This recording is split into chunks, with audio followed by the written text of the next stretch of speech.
Bonjour à tous et bienvenue sur la chaîne Juris Business. On va parler aujourd'hui des charges qu'on a en micro-entreprise.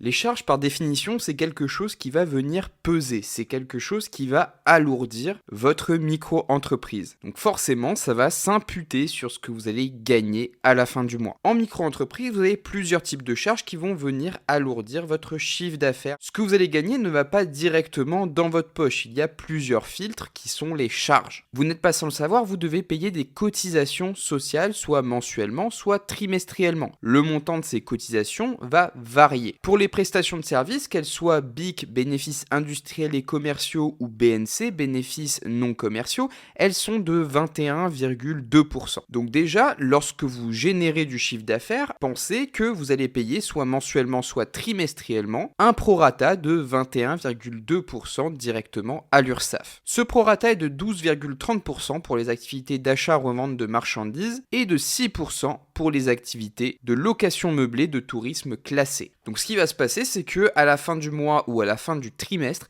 vous allez déclarer votre chiffre d'affaires global sur votre plateforme auto-entrepreneur.ursaf.fr et en fonction de la catégorie dans laquelle vous déclarez votre chiffre d'affaires, vous allez avoir un des seuils d'imposition, c'est faux de dire imposition, mais un des pourcentages que je vous ai énoncé qui va s'appliquer. N'oubliez pas, chose très importante, que même si vous ne générez pas de chiffre d'affaires, vous êtes tenu de déclarer 0 dans la case qui est afférente à votre activité. Par exemple, je suis conseiller en affaires, je n'ai pas eu de clients ce mois-ci, je dois déclarer 0 dans la case prestation de service en BNC. Attention, je vous rappelle que le micro-entrepreneur qui ne génère pas de chiffre d'affaires après 24 mois se verra radié par l'URSSAF. L'URSSAF va lui envoyer un courrier pour lui notifier sa radiation de sa micro-entreprise. Pour éviter ça, facturez même pour des petits montants. Ça vous sauve votre entreprise dans l'hypothèse évidemment où vous voulez garder votre micro-entreprise.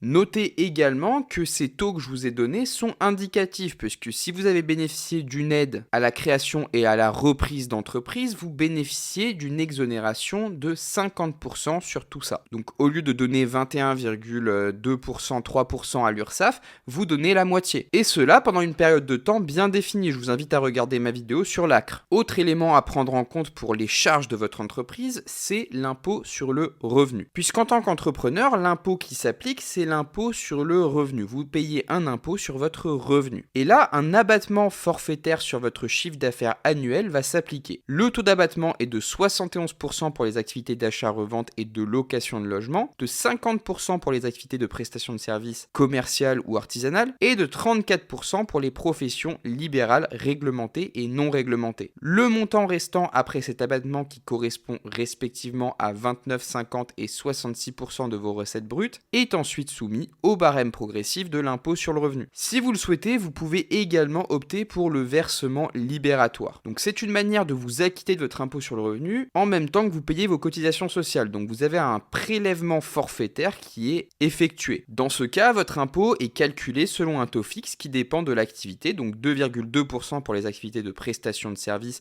ou les activités libérales qui relèvent des BNC, 1,7% pour les activités de prestation de services qui relèvent des BIC, 1,7% pour les activités de location d'habitation meublée et 1% pour les activités de vente ou de prestation d'hébergement. Le versement libératoire, c'est plutôt intéressant si jamais vous ne voulez pas vous prendre la tête à la fin de l'année fiscale pour faire le compte-rendu de votre année et en plus si vous ne voulez pas vous prendre vraiment tout d'un coup. Parce que là, pour le coup, vous payez de manière progressive tout au long de l'année. Ensuite, autre charge que vous devez prendre en compte, c'est la CFE, la cotisation foncière des entreprises. À première vue, si on s'en tient à la terminologie de la taxe, on pourrait se dire que si on exerce de manière individuelle et autonome et qu'on est chez nous, on n'est pas redevable de la taxe. Eh ben non, ce n'est pas le cas. Tous les entrepreneurs individuels, sauf exception, donc les exceptions sont listées, sont redevables de cette taxe de la CFE. La première année, vous déclarez simplement, vous faites une déclaration initiale de votre CFE que vous envoyez à votre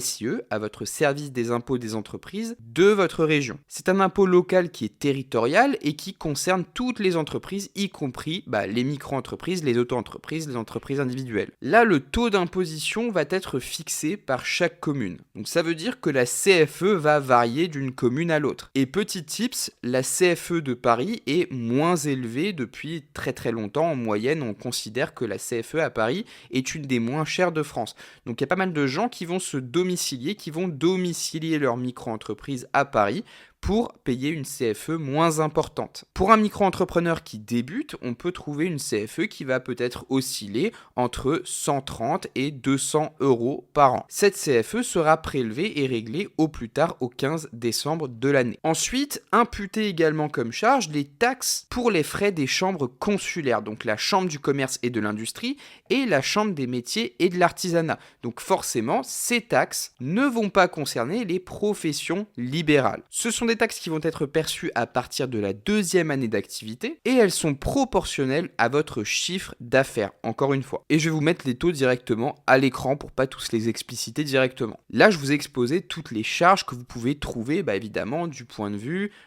taxes. Maintenant, on a tous les frais qui vont être liés à l'activité de votre micro-entreprise. Ça, c'est quelque chose d'inhérent à votre activité.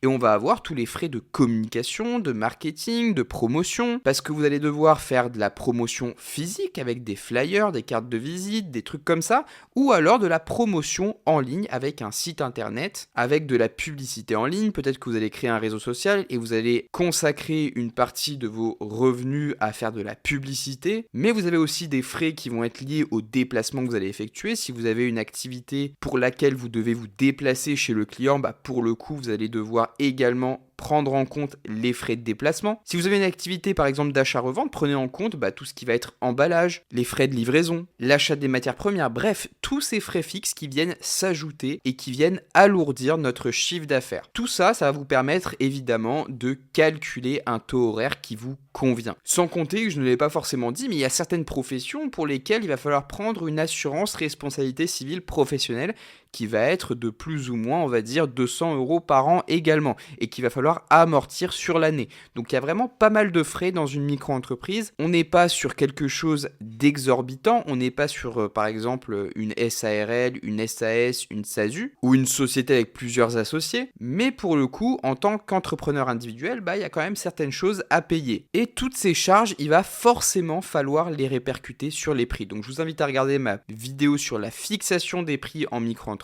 C'est une vidéo qui va vous aider vraiment à faire un panorama complet de tout ce que vous devez imputer dans vos prix pour être rentable et ne pas travailler pour ainsi dire gratuitement. Sur ce, j'espère que la vidéo vous a aidé. Si c'est le cas, n'oubliez pas de vous abonner, de mettre un pouce bleu et moi je vous retrouve sur les prochaines vidéos.